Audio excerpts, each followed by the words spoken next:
I'm KL Wells. I'm the host of Thriving While Loving an Addict, and we are joined today by Lisa Taylor, all the way from the East Coast in Ontario. And we're super thrilled and excited to have her here today. She is a single mom who was raising a daughter that was having challenges, and she's going to tell you her story a little bit, but we're going to lean in more to her story today because we have our own journey. And how do we, in our own journey, navigate from the crisis of dealing with a loved one that is dealing with substance use disorder? How do we deal with our own side of the aisle so that we can navigate and thrive in the midst of it? And this just happens to be May Mental Health Month, which, of course, I think every month should be Mental Health Month. But Lisa's going to speak to our audience and you all about her own mental health and how she navigated and how she navigates today. So welcome, Lisa. Thank you, KL. I'm so happy to be here. Great, great. Okay, so let's start with the backdrop story. You, single mom, corporate executive, daughter dealing with Mental stuff. health, mental health issues. Yeah. It sort of started around 15, almost 16 years old. Before that, she was exemplary as a kid, like happy, successful, always setting the bar super high, doing Mm-hmm. well in school, friendly, active, just all the things, like perfect. You didn't Yeah. really have to concentrate on it too much. Her father and I separated back when she was about 12. And some issues kind of developed there around anger. And I had her speak with somebody, and she didn't really like that process. So we didn't really go down that road too Mm-hmm. often. But then Yeah. around 15, 16, she started getting angry. There was anger, a little bit of self-harm happening, very emotional. It just felt like if you touched her, she would burst into tears, or it was just, I couldn't really understand what was going on with her. So Mm-hmm. went to the doctor, and he said, I think she needs to have someone to talk to who she can build a relationship and trust with. So we had her go to a therapist, a private therapist, versus the EAP route. That Mm-hmm. didn't seem to work for her. And then that therapist came to me and said, I think you need to have her diagnosed. I think she has borderline personality disorder. And at the time, Mm-hmm. I didn't know what that was. Mm-hmm. We had her tested. For sure, she did have it. At the same time, the challenge of working with the system is that she was considered to be an adult. By the time she had been tested, she was 17 years Oh, old. okay. And so they don't care really what the parents think or how they are involved. It's Oh, all about the wow. individual. Yeah. Wow. Wow. Okay. Yeah. So we had her tested, and then I couldn't really control this kid. It didn't matter what parameters, boundaries I set, grounded, not grounded. She just kept spiraling, Mm-hmm. not going to school. She started off with marijuana. And so that's sort of what the kids did. They just wanted to get high all day. Yeah. And I couldn't trust her. There was Mm-hmm. lies. And then I started learning a bit more about borderline personality, and it just sort of all made sense. Yeah. When she was 18, she was in a car accident where she then suffered a traumatic brain injury. Wow. So we've already got the frontal cortex issue Mm-hmm. happening with the borderline. Right. And then it was a back injury, Mm-hmm. which what happens is the brain shifts forward in the impact, even causing more damage to the frontal Wow. cortex. Wow. So this was like a woman, I'm going to say woman because she was 18, who Yeah. experienced really high level emotional dysregulation, mood swings, anger, excitement, just quick, like you didn't know what you were going to get at any particular moment. Right. And dealing with mental health, dealing with, I would say, even though they say marijuana is not addictive, I'm going to say an marijuana Mm-hmm. addiction. I don't care what they say. And then starting to drink because she was Mm-hmm. starting to become that age of drinking. I had a boyfriend who I was not a fan of. He knew that I was not a fan of. His mother knew Yeah. that I was not a fan of. but what can you do? You've Right. got this Right. kid Yep. who's going down this path and you see it. What do? You Mhm. just kind of like make it through every day. Mhm. So really that's what happened. And at the age of 18, almost 19, in order to preserve my own sanity and not wanting to like lose my own life and my own self, I Yeah. basically kicked her out would be the terminology. Yeah. But what I did was helped her find an apartment, Mhm. moved her in, and started supporting her. So I Mhm. moved in with my parents and she moved in to apartment down the street, and I would go every single day to her house with the excuse to walk the dog. Right, right. But I watched just the rollout, years and years and years of pain, suffering, addiction, psychosis, crises, all of it. That's sort Yeah. of like the short version of it. Okay. And obviously, I'm a parent of a son, years and years. So, and a single parent too. So, very similar from that perspective. And so, what I'm really curious about, Lisa, is at what point did you start to take back your life? When I kicked her out. Okay. Yeah. Okay. So 2017 was when she was diagnosed. 2017 is when I left my work because I had a very, like you said, corporate executive in sales. I was a sales manager. I had a team of people relying on me. I was out of the house, from 6:30 in the morning till 6:30 at night. And there were too many interruptions throughout the Yeah. day. Yeah. You were getting the phone calls. There was escapades occurring in the background Right. while you're trying to concentrate on this job.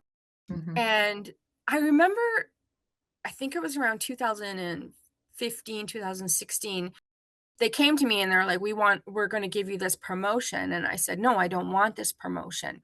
My Hmm. daughter's in a very precarious time of life where she needs her mother to be there.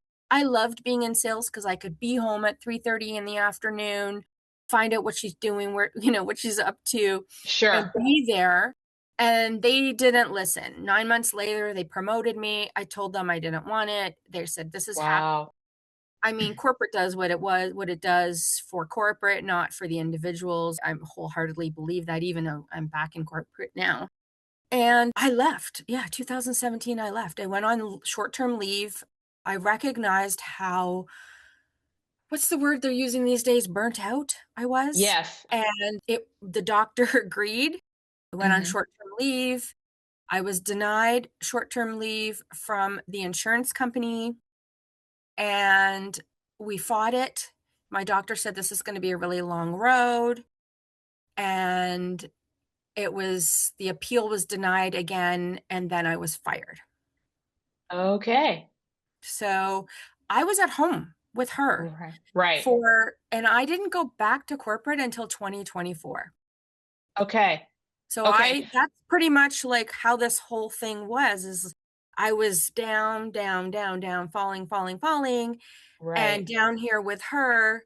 And then, yeah, it was that moment of, if I don't concentrate on myself and do something for myself, Hmm. I'm going to lose our house. I'm going to lose everything. And I needed to put the time and effort into me.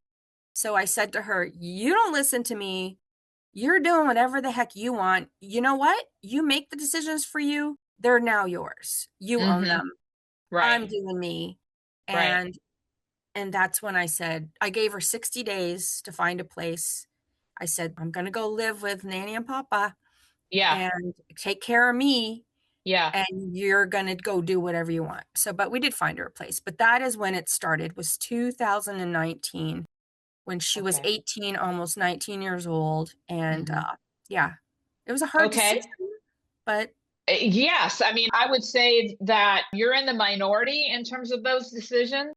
So, congratulations. And so, making that move, then what were the next steps for you in terms of your own self care and climbing up out of exhaustion? the steps were I really didn't want to be here. I still live with my father. My mother's passed away. She ended up passing of cancer. I didn't want to be here living in a basement apartment. So I used to get in my car every day and drive down to the lake. I didn't have a job. I had an online health business that kind of, you could operate from anywhere. So I would get in my car and go to the beach. I would Mm-hmm. put my feet in the sand. I would put my feet in the water. I would journal. I had quite a few spiritual friends. Mm-hmm. So started getting Okay. into things like card reading. All my messages were that I needed to slow down, be Yeah. still. And as an A-type personality woman, very highly driven, I love working, I love learning, all very like set the bar too high for myself sometimes. It was nearly impossible to Mm-hmm. slow down, to stop. Mm-hmm. But over the course of a couple years, I did. Okay. And what did you learn from slowing down? I learned to listen. I learned consciousness, awareness. I found God. I found out who I am truly and slowly started to learn about my own purpose. Okay. And so I'm curious because I've heard it said that, our life's purpose sits right beside the worst experience of our life. Is that true for you? Yeah, the obstacle is the way, baby. Mm-hmm. Yeah, Mm-hmm. Mm-hmm. absolutely. The goal was to support my daughter. And I mean, it's like a little, what is it called? And a metaphor of you have to put the oxygen mask on first Right. when you're on the airplane before you Yep. put it on your child. I really needed to learn how to put the oxygen mask on me in order to support her. So together, we navigated mental health, we navigated borderline personality disorder. I started to realize perhaps I had some borderline tendencies. Oh, It's also known as emotional dysregulation. yeah. So, went down the path of learning about generational patterns, Oh, great. beliefs, core Mm-hmm. values, all the Mm-hmm. things.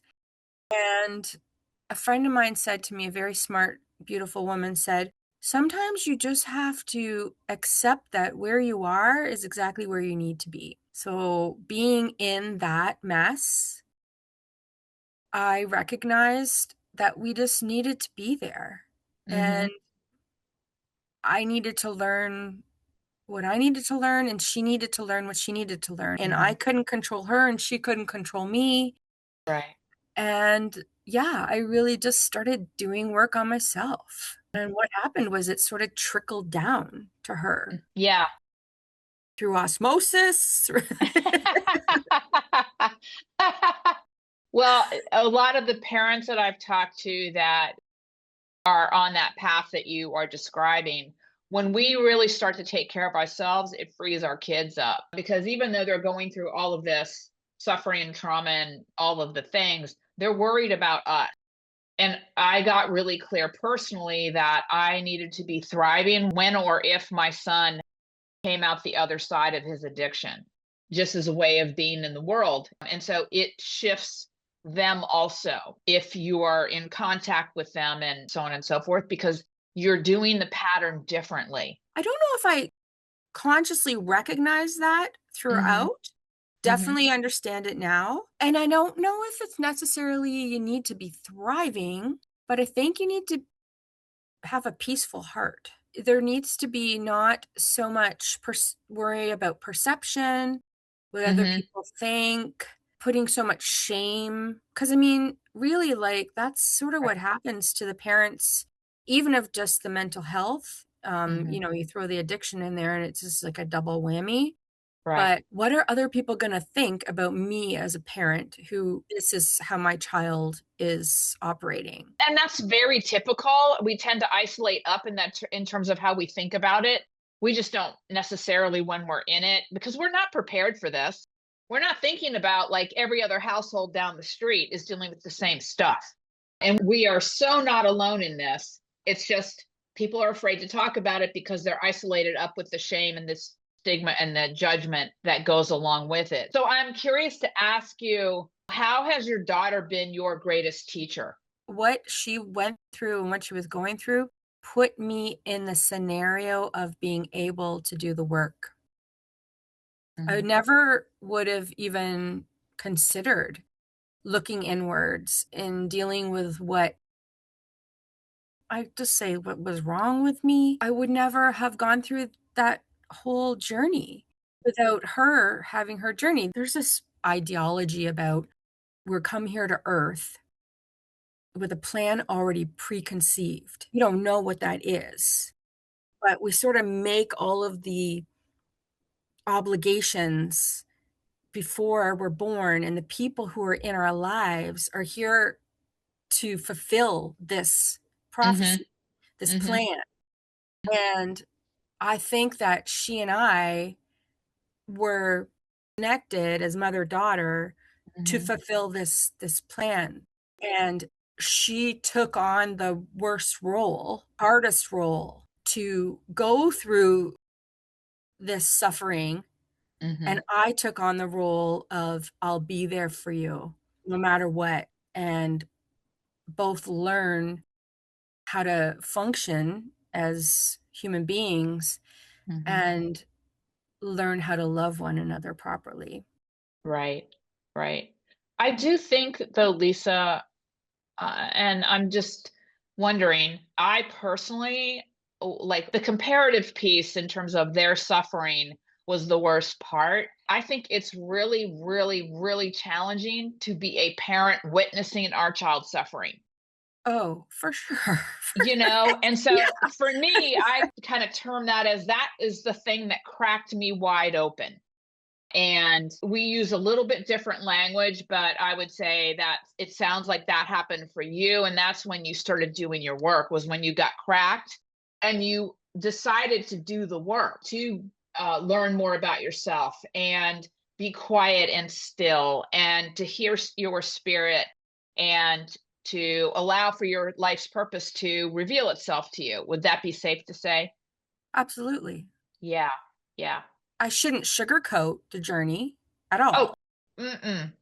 Like, I was in financial distress, creditors calling, "We need you to pay this credit card." Can do I don't care about your credit card. It just doesn't mean anything to me when I don't know if my kid's gonna be alive when I Right. walk in the door at the end of the day. It was a very hard, heavy toll to carry, lots of Mhm. baggage. Uh, yeah, worry, not being able to sleep, learning how, like, to keep the phone at the bedside and, like, she's the only call that can come through in the middle Right. of the night, Mhm. having to get out of bed at 3 in the morning and go over there to deal with some sort of crisis. Watching your kid destroy their body, destroy their house. Her place was destroyed. Seeing that suffer it's a lot, man. Like, it's a Yeah. lot. And Yeah. so, I'm sorry if I made it sound like it was this beautiful Oh, no. thing that I've I was talked a going lot through. about my journey with my son, so, yeah. No, this isn't for sissies. Exactly. This is as, heart-wrenching and breaking and difficult, I think, a journey that you could possibly imagine other than maybe being a Holocaust survivor, something along those lines. Yeah, it takes you to your knees, and it takes you to your knees on a regular occurring basis. And it takes tremendous fortitude, courage, chutzpah, whatever you want to call it, to continue to pick yourself up off floor and to take that next step forward. And and so no, none of this is easy. Doesn't even enter the conversation from that perspective. And you decided to take this step forward. You decided to get up off your knees and to do some work that has led to where you are today. Yeah, one of the hardest things too is the people who are close to you watching the whole thing go down, and they have opinion. And so My father thought it was a very bad decision to leave my corporate job. He had a really hard time with that one. Yeah. And so did my brother. My mother, when she was really, really sick and days, she told me how proud she was of me for Hmm. making that decision. And her and my daughter were very, very close. Yeah. So her watching her go through that and me supporting it, and Mhm. there's no manual. You're No. just you're just day by day, like, okay, this is what we're dealing with today, and can't do it in a way where you're planning and it's all Hmm. logical. Hmm. Um, Right. but having her say that to me meant the world to me, and I do believe that my daughter's alive today because of the decision that I made to stick with her and Mhm. learn to support her in a way that wasn't enabling. Yeah. It was unconditional loving and be there for you when Hmm. you're ready to start picking up the pieces. Right. Yeah. I think about it in terms of loving with boundaries. Yeah. Yeah, we had 0 boundaries. Hmm. We had 0 boundaries. And then we both created them. And it was Hmm. hard to come to them because her having abandonment issues and me saying, "Well, I'm not gonna be here having a conversation if you're drunk or Hmm. high or in crisis, like, I Hmm. can't do Hmm. it." Hmm. So it was going against one another's what we were looking for from one another. So there was nuanced, we had to Hmm. find that sweet spot of how we could work it together. Right. Right. Yeah. So fast forward to today, Yes. and where are you in terms of your thriving? And where is your daughter? But I'm more weighted on your side because I want to know, like, what is your kind of how I term it, energy management plan? Like, how do you every day, rise into the day from a self-care perspective? And what are the things that you do that help support you in having a great life now? Oh, okay. I concentrated very strongly on spirituality. A friend of mine has this game and it's cards, 3 Hmm. cards, Hmm. and I would play them every day, morning, put the soft music on, light the incense, have the salt rock on, like all of those kind of modalities. Yeah. Meditation is the greatest, I think, thing that we can do. Slow everything down, get out of your mind, get into your Hmm. body. Right. So those are sort of the standard things, which I honestly don't do as much anymore. Like, I don't need to anymore. I think Yeah. grounding, going for walks daily, Mhm. moving Mhm. my body, eating well, minimal alcohol consumption. Yeah. How about Um, sleep? oh yeah, man, like I love 9 hours. It's my friend. I'm with you on that. But here's what I'll tell you is a lot of people don't sleep well, and their story is that's just the way it is. And I'm like, I didn't well, used to sleep well, so I think I would challenge that. I always challenge it because our society isn't very versed in terms of the power of sleep and how mission critical and foundational is for us. And so it tends to be kind of a throwaway with people that don't get good sleep. And so you need to create a pattern of sleeping well. So, yeah. For me, it started with the meditation and the clearing the Mm, thoughts. great. And I've been meditating, oh boy, say 9 years now, Hmm. maybe. Yeah. And I honestly just use an app. And then I found, some great teachers on the app who I Hmm. follow. Every night I go to sleep. Like at A Personality, I love keeping the record on the app. Yeah. Yeah. This Yeah. Yeah. many Yeah. days consistent. You're rewarded with these medals and these things. So Right. Right. I go to sleep every night with that. I think, Is that a non negotiable now? yeah, Okay. yeah, breathing. At one point, I talk about this on my podcast. At one point, I lost my breath for an entire year, and that wasn't fun. Hmm. I literally hyperventilated, and it was from anxiety overload. Why Mm-hmm. my phone is beeping. It shouldn't be doing that. Sorry. And when I got it back, Yeah. it became very important to me. Yeah. So breathing, just when you in the morning, I go outside on the deck and I take 3 long, beautiful breaths of air. Mm-hmm. And just if I ever feel a little bit of that central nervous system tweaking a bit, just breathe. Just Mm-hmm. breathe it in and let it out. It's beautiful. What I'm totally a big believer in breathing. Sounds funny, but at what point did you realize that you had lost your breath? I What was the realized what was the I awareness lost my there? breath when I couldn't catch it. I would do these weird little things like yawn, purposely try to yawn to catch my Y- breath. Yeah, yeah. I was at this picnic and it was a lot of woo-woo kind of people.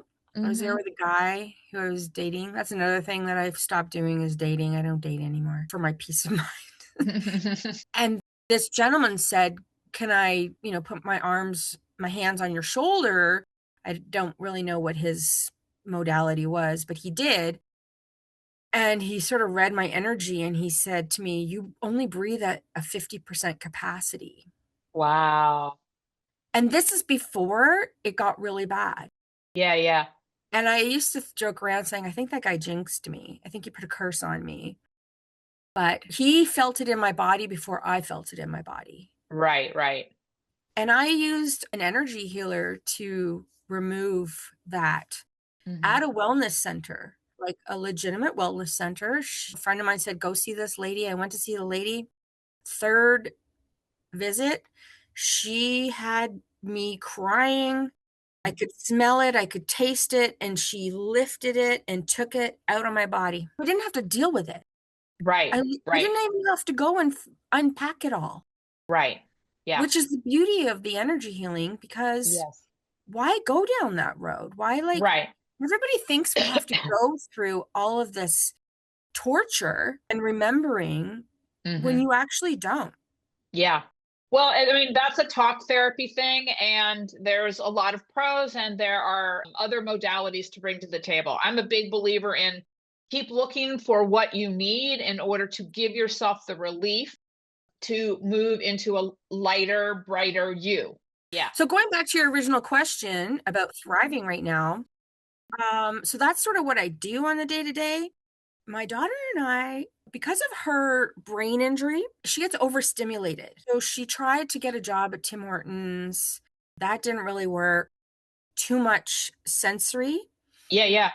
And then so she started house cleaning. It was a job, but it's basically you're self-employed and you're a house cleaner. And I wasn't working. So the two of us were going in and cleaning people's houses for her to get Mm-hmm. paid. I Mm-hmm. didn't take the money. I had my own business. And then she said, "Mom, like they make this mistake and they don't do this right and this and this and that." And I said, "Well, let's start our own business." So together we have a residential cleaning business Awesome. and it's incorporated now. And she does most of the operations. We have 6 women locally who work for us. It's lovely trying to teach my daughter business. Sure. And that's how we work together. We're business partners. And Mm-hmm. I try to maintain that we're going to have proper business etiquette when we Mm-hmm. communicate about the business. Mm-hmm. And that's really evolved into our normal mother-daughter Mm-hmm. conversations. We Mm-hmm. don't yell at each other. We Mm-hmm. converse. We listen to each other's opinions and thoughts, and it's Mm-hmm. lovely, lovely. And then I went back to work in corporate in sales in Mm-hmm. 2024 because I could because I didn't have the phone calls happening, the crisis isn't Right. happening. I can concentrate and continue to allow her to make her own judgments and fail forward on her own. I'm Mm-hmm. always here to listen and give advice if you so ask for it. But Mm-hmm. otherwise, I told her, I'm no longer going to be providing you my opinion unless Mm-hmm. it's warranted, unless it's Right. asked for. Right. And so she has this amazing boyfriend now, lovely and treats her properly. Mhm. and she knows her own value and worth. I know my own value and worth. I'm Mhm. a confidence coach now. I help That's great. other people to find their not worry about what other people are thinking and saying. Right. In my podcast, I'm extremely vulnerable and authentic, and I tell the Mhm. truth and don't Mhm. sugarcoat it. And then I love coming on these guest appearances where it's like, serve other communities, Right. help other people. When you Right. have that one message in your inbox and it says, you helped me, you made a difference, you sharing that made Mhm. me do this, that's Mhm. impact. That's something that has a huge ripple effect and Mhm. it can just go out to the world in such a beautiful way. And so Mm. that's thriving. That for Mhm. me, that's it. Yeah. Yeah. You're clearly living your purpose and you're affecting lives in a positive, uplifting way. And so I love hearing stories that have been down and out and risen and then created positive change in the world. And that is your story. Yeah, it's fun when you are able to look back Yep. and not have the regrets, not have the shame, and see, wow, look how far we Hmm. came. Right. And then when you recognize that you have this leadership role, it's important for us to be able to give back. I have a gentleman right now who wanted to come on my podcast. His daughter's in active addiction right now. And I was trying to reach out to him and he wasn't getting back to me. And I just knew something's going on. So I Hmm. just said, you know what? No stress, buddy. Whenever you can Hmm. do it, that's Hmm. fine. Just know that I'm sending you and your family love right now. And then Yeah. he did get back to me saying, yeah, we can't find my daughter. Yeah. So we have a responsibility, I think, as people who have gone through what we've gone through Yeah. to give hope, give love, to give kindness, just to share the message.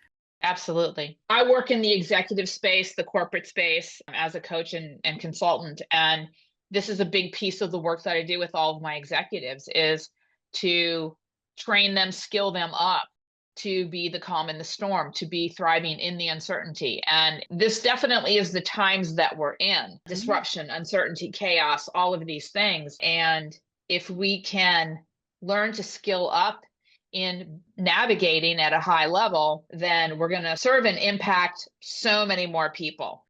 I was going to say, one of the things that I'd love for us to start working on as well is the stigma. So the recovery occurs. Now there's still a stigma in Hmm. certain people's minds about that person is sort of broken or will Hmm. never, or there's a fear around relapse, or Hmm. they're not going to be able to overcome all of these thoughts that other people have. I'd really love us to start working on that. Yeah, absolutely. I think we are working on it as we tell our stories and as we continue to lift up stories that have, like what we've talked about today. When we're bold enough and courageous enough to tell our stories, I do think even the stories that don't go well. I mean, I have a really good friend out of California who his whole thing is about breaking the stigma associated with substance use disorder. And he has lost his son. And this is his now work in the world is to break the stigma because he actually believes that if that stigma had not existed, his son might be alive today. And so, yes, stigma, shame, all of those things have no purpose whatsoever. And I see it as part of my job. I know you see it as part of your job. And as long as we continue to do our work in the world, we are kind of knocking stigma and shame and judgment to the curb. Another thing that I didn't mention was I joined this Sash Bear organization. Have you heard of it? I have not. Go ahead. Sashbear.org. It creates programs for the person dealing with the emotional dysregulation or Mhm. whatever. They talk a lot Mhm. about addiction, Mhm. and also for the families. Great.